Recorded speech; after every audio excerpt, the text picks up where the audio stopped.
जरा सोचिए, 5वीं शताब्दी ईसा पूर्व का समय, जब लोग बीमारियों को देवताओं का श्राप मानते थे, तब एक व्यक्ति खड़ा हुआ और उसने कहा, बीमारी का कारण देवता नहीं, बल्कि शरीर के भीतर का असंतुलन है। यह आवाज थी एल्केमेन ऑफ क्रोटन की, एक ऐसा विचारक जिसने न केवल दर्शन बल्कि चिकित्सा और विज्ञान की नींव को हिला दिया। उसने सबसे पहले कहा कि मानव मस्तिष्क ही सोचने, महसूस करने और समझने का केंद्र है, जबकि बाकी सब उसे मात्र मानते थे, एक रहस्यमय अंग। क्या आप कल्पना कर सकते हैं उस समय लोगों के मन में उठे तूफान की? क्रोटन, दक्षिण इटली का एक नगर, 5वीं शताब्दी ईसा पूर्व। यह नगर केवल व्यापार और शक्ति के लिए ही नहीं, बल्कि पाइथागोरस के गणितीय और आध्यात्मिक विद्यालय के लिए भी प्रसिद्ध था। यहां का वातावरण उस समय असाधारण था, जहां एक ओर संख्याओं और अनुपातों के रहस्य सुलझाए जा रहे थे, वहीं दूसरी ओर देवताओं और धार्मिक विश्वासों की गहरी पकड़ भी थी। इसी क्रोटन में जन्म हुआ एल्केमेन का। उसका परिवार अपेक्षाकृत संपन्न और शिक्षित था। पिता पेरिथाउस ने उसे प्रारंभिक शिक्षा दिलवाई, लेकिन जो चीज एल्केमेन को अलग बनाती थी वह थी उसकी असीम जिज्ञासा। बचपन से ही वह अपने आसपास की दुनिया को लेकर प्रश्न करता था। मनुष्य बीमार क्यों पड़ते हैं? क्यों कुछ लोग अचानक स्वस्थ हो जाते हैं और कुछ नहीं? क्या सोच और स्मृति हृदय से आती है जैसा सब मानते हैं, या कुछ और रहस्य है? क्रोटन उस समय राजनीतिक उथल पुथल से गुजर रहा था। पाइथागोरियन विचारधारा नगर की राजनीति से टकरा रही थी। इसी उथल पुथल में एल्केमेन ने ज्ञान की अपनी खोज शुरू की। वह पाइथागोरियन विद्यालय से जुड़ा, लेकिन बहुत जल्दी उसने वहां की कई मान्यताओं को चुनौती देना शुरू कर दिया। युवा एल्केमेन का मन केवल दर्शन या गणित से संतुष्ट नहीं हुआ। उसने कहा, यदि हमें मनुष्य की आत्मा और बुद्धि को समझना है तो पहले उसके शरीर को समझना होगा। यही से उसने चिकित्सा और दर्शन को एक साथ मिलाकर देखने की दिशा चुनी। कहा जाता है कि वह पहला ग्रीक विचारक था जिसने मानव शरीर का विच्छेदन, डाइसेक्शन किया। उसने मृत जानवरों और कभी-कभी मनुष्यों के शरीर का अध्ययन किया और वहां से उसने सबसे क्रांतिकारी खोज की। सोचने और समझने का केंद्र हृदय नहीं, बल्कि मस्तिष्क, ब्रेन है। यह विचार पूरी ग्रीक दुनिया में विस्फोट की तरह फैला, क्योंकि उस समय हर कोई मानता था कि हृदय ही भावनाओं और विचारों का स्थान है। लेकिन एल्केमेन ने अपने अध्ययन से दिखाया कि इंद्रियों के मार्ग जैसे आंख, कान और नाक नाड़ियों के जरिए मस्तिष्क से जुड़े हुए हैं। यानी हमारी दुनिया की सारी अनुभूतियां और फिर उनके आधार पर बनने वाला विचार सब मस्तिष्क से संचालित होता है। एल्केमेन ने क्रोटन के लोगों को यह कहकर चौंका दिया, बीमारी कोई देवताओं का श्राप नहीं है, बीमारी का कारण है शरीर के भीतर का असंतुलन। उस समय यह विचार विद्रोह जैसा था, क्योंकि लोग मानते थे कि यदि कोई बीमार हो जाता है तो जरूर उसने देवताओं को नाराज किया होगा। लेकिन एल्केमेन ने कहा, शरीर में कई विरोधी शक्तियां हैं, गर्म और ठंडा, गीला और सूखा, कड़वा और मीठा। जब ये संतुलन में रहते हैं तो शरीर स्वस्थ रहता है, लेकिन जैसे ही इनमें असंतुलन आता है, बीमारी उत्पन्न होती है। यह विचार आज हमें आधुनिक होम्योस्टेसिस की अवधारणा की याद दिलाता है, लेकिन उस समय यह बिल्कुल नया था। उसने आगे कहा कि चिकित्सक का काम केवल औषधि देना नहीं है, बल्कि इन शक्तियों के बीच संतुलन बहाल करना है। उदाहरण के लिए, यदि शरीर में अत्यधिक गर्मी है तो उसे ठंडक से संतुलित करना होगा। यदि शरीर बहुत गीला है तो उसे सूखापन देकर संतुलित किया जाएगा। एल्केमेन के इस विचार ने चिकित्सा को धर्म और अंधविश्वास से अलग कर दिया। उसने पहली बार कहा कि स्वास्थ्य एक प्राकृतिक अवस्था है और बीमारी भी एक प्राकृतिक असंतुलन है। इसलिए इलाज भी प्रकृति के नियमों को समझकर ही संभव है, न कि देवताओं के क्रोध को शांत करके।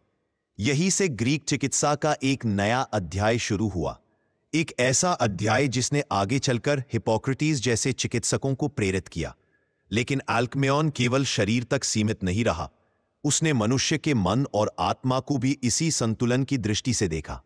उसका मानना था, मानव आत्मा अमर है क्योंकि वह निरंतर गति करती रहती है, और जो निरंतर गति में है वह कभी नष्ट नहीं हो सकता। क्रोटन केवल एक नगर नहीं था, बल्कि एक शक्ति केंद्र था, जहां पाइथागोरस का विद्यालय राजनीति में भी गहराई से जुड़ा हुआ था।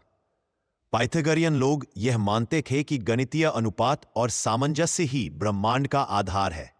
यह विचार नगर की राजनीतिक संरचना और जीवन शैली में भी घुल चुका था।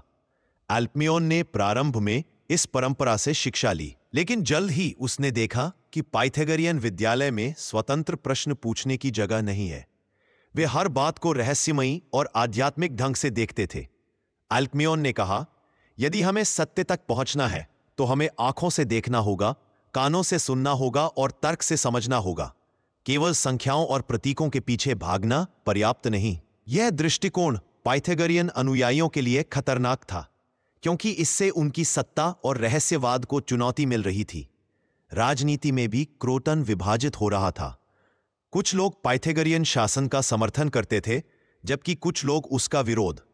अल्क्मियोन की स्वतंत्र सोच और चिकित्सा के नए विचार विरोधियों को हथियार की तरह मिले।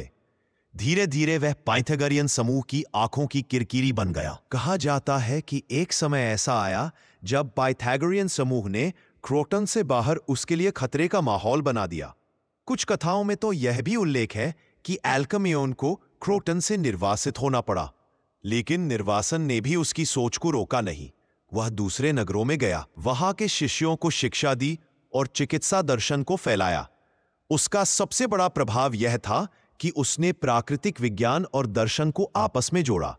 उसने दिखाया कि राजनीति, समाज और धर्म चाहे जैसे हो, लेकिन सत्य की खोज तर्क और अनुभव से ही संभव है। उसकी विचारधारा ने बाद के कई महान व्यक्तियों को प्रभावित किया।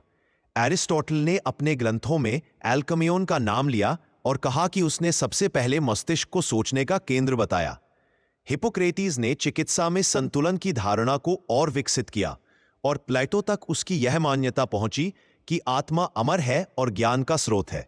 अल्क्मियोन की कहानी हमें यह दिखाती है कि एक नगर, एक विद्यालय या एक सत्ता व्यवस्था शायद किसी व्यक्ति को रोक सकती है, लेकिन विचारों की शक्ति को कभी कैद नहीं कर सकती। क्रोटन छोड़ने के बाद भी अल्क्मियोन के विचार ग्रीक जगत में फैलते रहे और आने वाली पीढ़ियों के लिए आधार बने।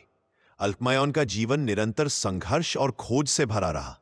क्रोटन छोड़ने के बाद उसने जिन नगरों में भी समय बिताया, वहां उसने ज्ञान और चिकित्सा की ज्योति फैलाई। वह अपनी खोजों के लिए निरंतर अध्ययन करता रहा, नदियों के बहाव को देखता, जानवरों की रचना को परखता और मनुष्य के शरीर को समझने का प्रयास करता। लेकिन जैसे जैसे वह वृद्ध होता गया, उसकी सोच और गहरी होती गई।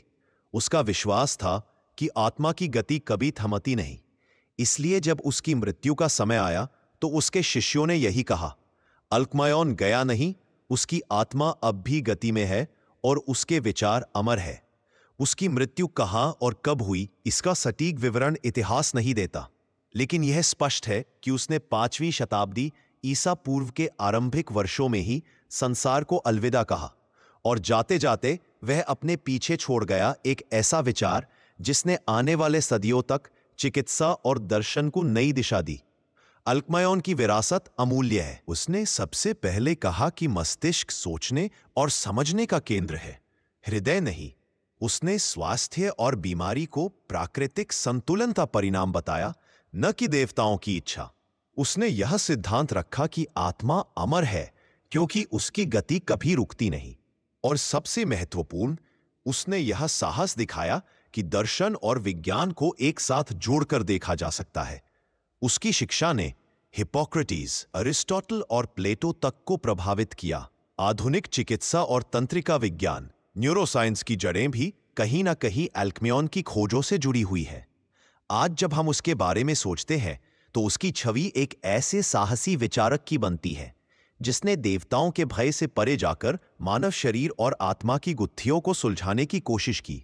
उसने दिखाया कि सत्य की खोज तर्क, अनुभव और जिज्ञासा से होती है, और यही खोज मानव सभ्यता को आगे बढ़ाती है। इस ज्ञान यात्रा का हिस्सा बनने के लिए आपका दिल से धन्यवाद। आपने अपने समय को ज्ञान और विचारों की गहराई को समर्पित किया। यह आपके सीखने के जुनून और सच्ची जिज्ञासा का प्रमाण है। हमें गर्व है कि आप जैसे श्रोतागण टोटल फिलॉसफी परिवार का हिस्सा हैं। अगर आपको यह प्रस्तुति पसंद आई हो तो कृपया इसे लाइक करें, अपने विचार कमेंट में साझा करें और इस ज्ञान को औरों तक पहुंचाने के लिए शेयर करें। और हाँ, नए नए दार्शनिक विचारों और ऑडियो बुक्स को सुनते रहने के लिए हमारे चैनल टोटल फिलॉसफी को सब्सक्राइब करना न भूलें। आपके साथ इस यात्रा को और आगे बढ़ाने की प्रतीक्षा रहेगी।